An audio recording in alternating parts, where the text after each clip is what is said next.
Hello guys, जनवरी के मौसम में आपको धूप देखने को मिल जाए, वो भी कनाडा में, ये तो चमत्कार है भाई। आज की वीडियो में हम डिस्कस करेंगे फेडरल गवर्नमेंट के बाद अब प्रोविंशियल गवर्नमेंट ने क्या क्या अनाउंसमेंट की है स्टडी वीज़ा को लेकर। Hi guys, welcome to another vlog. हम हाजिर हैं अगली वीडियो लेकर। उससे पहले हम आपको आज का मौसम का हाल बताते हैं। है बहुत ही आज भयानक धूप निकली हुई है, नो बर्फ, नथिंग, ठंड का नाम निशान ही नहीं, एकदम धूप वाला मौसम हो रखा है। चलिए स्टार्ट करते हैं अपनी वीडियो। आज की वीडियो में हम डिस्कस करने वाले हैं प्रोविंस ने क्या क्या चेंजेस लिए हैं स्टडी परमिट को लेकर, स्पेशली ब्रिटिश कोलंबिया और ओंटारियो गवर्नमेंट ने। तो ब्रिटिश कोलंबिया में आती है एक लड़की स्टडी करने के लिए वो आती है, तो उसको लगता है कि वो इंटरनेशनली कनाडा आई है तो उसको क्वालिटी एजुकेशन मिलेगी। जब वो यहाँ पहुँचती है तो उसको पता लगता है उसकी सारी क्लासेस ऑनलाइन होंगी। यहाँ आकर भी उसकी सारी क्लासेस ऑनलाइन की होंगी, तो उसको एक बहुत बड़ा शौक लगता है। उसके पेरेंट्स पैसा जुटाकर उसको यहाँ भेजते हैं कनाडा पढ़ाई करने के लिए, बट उसको पता क्या कर सकती है, कुछ नहीं कर सकती। वो यहाँ आ गई, बट यहाँ पे ऐसा एक लड़की के साथ नहीं, बहुत सारे बच्चों के साथ ये स्कैम होता है। लेकिन बच्चे इस चीज़ को कंप्लेन नहीं करते हैं, क्योंकि इस डर से कि उनका स्टडी परमिट रिवोक हो जाएगा और उनको वापस कनाडा से वापस अपनी होम कंट्री जाना पड़ेगा, और उनके काफ़ी सारे पैसे लगे हुए होते हैं। ये बात जो है जी ब्रिटिश कोलंबिया की गवर्नमेंट की नज़र में आ गई कि ये सारी चीज़ें फ्रीक्वेंटली हो रही हैं यहाँ पर, और which is being done by the private institutes. तो इसी चीज़ को रोक लगाने के लिए ब्रिटिश कोलंबिया की सरकार ने बहुत सारे स्टेप्स लिए हैं, वो हम आगे वीडियो में डिस्कस करते हैं। पहले मैं आपको बताती हूँ, ब्रिटिश कोलंबिया में टोटल 1,75,000 स्टूडेंट्स पढ़ते हैं, जो कि 150 कंट्रीज से हैं, एंड उनमें से 54% people are studying in private colleges. जिसमें सबसे बड़ा स्टेप ब्रिटिश कोलंबिया ने लिया है, किसी भी नए कॉलेज को 2 साल तक स्टडी वीज़ा इशू करने का अप्रूवल नहीं मिलेगा। आपको इस बात की क्लैरिटी देती हूँ, जो कि एग्जिस्टिंग प्राइवेट कॉलेजेस हैं वो स्टडी परमिट इशू कर सकते हैं, बट जो भी नए कॉलेज आए हैं उनको स्टडी परमिट इशू करने के लिए प्रोविंस से अप्रूवल लेना होता है, जो कि ब्रिटिश गवर्नमेंट ने 2 साल के लिए बैन कर दिया है। वो नए कॉलेजेस को, किसी भी नए कॉलेज को स्टडी परमिट इशू करने की 2 साल तक इजाज़त नहीं देगी। ये जो हम बात कर रहे हैं, ये सारे बैन जो है वो न्यू कॉलेजेस के लिए हैं, एक्सिस्टिंग प्राइवेट कॉलेजेस के लिए नहीं है। तो दूसरा सबसे बड़ा चेंज ब्रिटिश गवर्नमेंट ने किया है कि आपकी आइल्स की मिनिमम लैंग्वेज भी बढ़ा दी जाएगी in coming years. What would be the minimum requirement, वो डिक्लेयर की जाएगी मार्च 2024 में। But yes, be prepare, those student who want to study in private colleges और जो ब्रिटिश कोलंबिया में पढ़ना चाहते हैं, उनकी आइल्स की मिनिमम रिक्वायरमेंट भी बढ़ा दी जाएगी। जी ब्रिटिश कोलंबिया में पढ़ाई करनी है तो आपको आइल्स का अच्छा स्कोर लेके आना पड़ेगा। आपका स्कोर बहुत ही अच्छा होना चाहिए। अब हम बात करते हैं जी तीसरा मेजर चेंजेस क्या है। और जो तीसरा मेजर चेंज है, जो भी आपके British Columbia is going to evaluate all the programs which is being provided by the private institute, means जो भी प्रोग्राम प्राइवेट इंस्टीट्यूट के द्वारा प्रोवाइड किए जा रहे हैं वो प्रोविंस की रिक्वायरमेंट को मीट करना चाहिए। So they are going to evaluate all the programs provided by the private institutes। तो था जी सारे चेंजेस जो कि ब्रिटिश कोलंबिया में इंट्रोड्यूस किए गए। इसके ब्रिटिश कोलंबिया ने ये सारे चेंजेस क्यों किए हैं, उनका कहना है कि वो level of education, quality of education provide करना चाहते हैं सारे इंटरनेशनल स्टूडेंट्स को।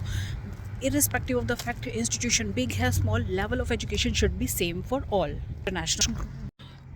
ब्रिटिश कोलंबिया जो प्रोविंस है वो पब्लिक स्कूल्स के साथ बैठकर ये भी सेट करेगा इंटरनेशनल स्टूडेंट का एनरोलमेंट लेवल, कि कितने बच्चे वो इंटरनेशनल स्टूडेंट होने चाहिए जो कि यहाँ पे एनरोल कर सकते हैं। ये सब स्टेप क्यों लिए गए हैं, so that there should be a balance between Canadian students and international students. इसके साथ साथ ओंटारियो में भी बहुत सारे चेंजेस किए गए हैं। ओंटारियो प्रोविंस ने क्या क्या चेंजेस किए हैं वो सब हम आगे डिस्कस करते हैं वीडियो में। पहले मौसम देखिए, कितना प्लेजेंट वेदर हो रखा है, धूप निकली हुई है, लोग घरों के बाहर बैठे हुए हैं धूप का मज़ा लेने के लिए। हाँ जी, प्रोविंशियल गवर्नमेंट में वो भी ओंटारियो में क्या क्या चेंजेस हुए हैं हम वो डिस्कस करते हैं। देखिए, जो भी मेजर स्टूडेंट्स हैं वो सारे आते हैं ओंटारियो में। अगर 8 लाख स्टडी परमिट इशू हैं, उसमें से 51% student would like to come to Ontario में।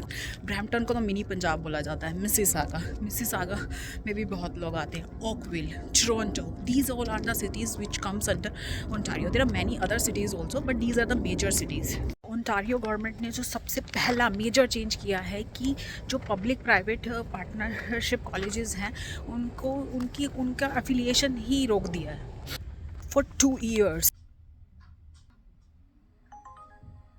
नहीं, कोर्स सही चूज़ करने की एडवाइस इसलिए दे रही हूँ क्योंकि आप लाखों रुपए स्पेंड करते हैं, कुछ लोग अपने पेरेंट्स का स्पेंड करते हैं, कुछ अपनी हार्डकोर सेविंग सेव करते हैं, इन्वेस्ट करते हैं। तो investment should give you enough return also.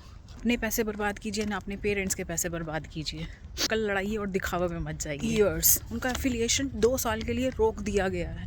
वैसे भी एज जो मैंने पुरानी वीडियो में डिस्कस किया था कि फेडरल गवर्नमेंट ने पब्लिक प्राइवेट पार्टनरशिप के PGWP इशू करने के लिए बैन लगा दिया। अगर आप पब्लिक प्राइवेट पार्टनरशिप कॉलेजेस में पढ़ाई कर रहे हो तो आपको PGWP ही इशू नहीं होना है आफ्टर सितंबर 2024। सिमिलरली इस चीज़ को मीट करने के लिए ओंटारियो गवर्नर ने भी पब्लिक प्राइवेट पार्टनरशिप कॉलेजेस पर 2 साल के लिए बैन लगा दी है, मीन्स रोक लगा दी है, आगे कोई भी एफिलिएशन नहीं होगा। सो ओंटारियो गवर्नमेंट ने ये बोला है कॉलेजेस और इंस्टीट्यूशन को, अगर आप स्टडी परमिट इशू कर रहे हो, जितने भी स्टडी परमिट इशू हो रहे हैं, मेक श्योर आपको उन स्टूडेंट्स की ही कॉलेजेस को इंस्टीट्यूट करना है कि उनके स्टूडेंट्स की रहने के लिए housing and everything is available. सारे चेंजेस इसलिए किए गए हैं क्योंकि जो भी स्टूडेंट है वो ओंटारियो में ही लैंड किया गया है और इन सब ओंटारियो में ही लैंड करना पसंद करता है। अब ओंटारियो में अगर लैंड करोगे तो सोर्सेज तो लिमिटेड है, सारे स्टूडेंट ओंटारियो ही आना पसंद करेंगे तो नेचुरल बात है हाउसिंग क्राइसिस तो होगा। एक्चुअली में हाउसिंग क्राइसिस ओंटारियो में बहुत ज़्यादा है। यहाँ पे रेंट्स आर लाइक अनकंट्रोलेबल। आप कहीं पे भी, इवन आप कपल रह रहे हो, स्टूडेंट रह रहे हो, हाउसिंग क्राइसिस, हाउसिंग तो बहुत ज़्यादा महंगा है यहाँ पे। इस सब चीज़ को कंट्रोल करने के लिए भी ओंटारियो गवर्नमेंट ने ये सब स्टेप लिए हैं। ये सारी रिस्पॉन्सिबिलिटी अब कॉलेज और इंस्टीट्यूट पे आती है कि अगर जितने स्टडी परमिट इशू हो रहे हैं उतने लोगों की हाउसिंग का अरेंजमेंट उस प्रोविंस के पास है। ये सब इंश्योर करेगा कौन? कॉलेज और इंस्टीट्यूट। मैंने बहुत लोगों से बात की, हाउसिंग लोगों को बहुत ज़्यादा महंगा पड़ रहा है, स्टूडेंट्स को हाउसिंग महंगा पड़ रहा है, घर नहीं मिलते हैं टाइम पे, बहुत ज़्यादा लोग स्टूडेंट्स को दिक्कतों का सामना करना पड़ता है। जो तीसरा मेजर चेंज है वो तो भाई हिला देने वाला है। ओंटारियो गवर्नमेंट ने कहा है आप अगर यहाँ पे कोई कोर्स लेकर आ रहे हो, अगर आपको, तो आपका कोर्स जो है यहाँ की लेबर मार्केट रिक्वायरमेंट से मीट होना चाहिए। अगर आपको अपना PGWP लेना है, ठीक है, ये तो आपको पहले से ही पता है PGWP में क्या क्या चेंजेस हुए हैं वो मैं अपनी लास्ट वीडियो में ऑलरेडी डिस्कस कर चुकी हूँ। अगर आपको अपना PGWP लेना है तो कोई भी ऐसा वैसा कोर्स चूज़ करके मत आइए। मेक श्योर आप इनफ रिसर्च कीजिए कि यहाँ की का जो कोर्स है यहाँ की लेबर मार्केट रिक्वायरमेंट से मीट करता है कि नहीं करता है।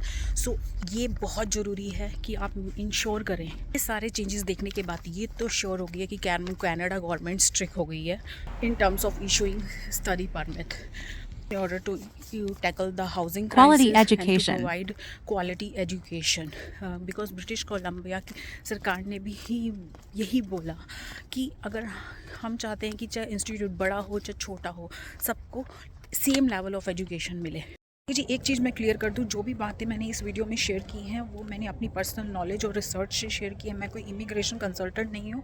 जो भी मेरे को पता लगा through my research I have tried to share it with you. Thank you.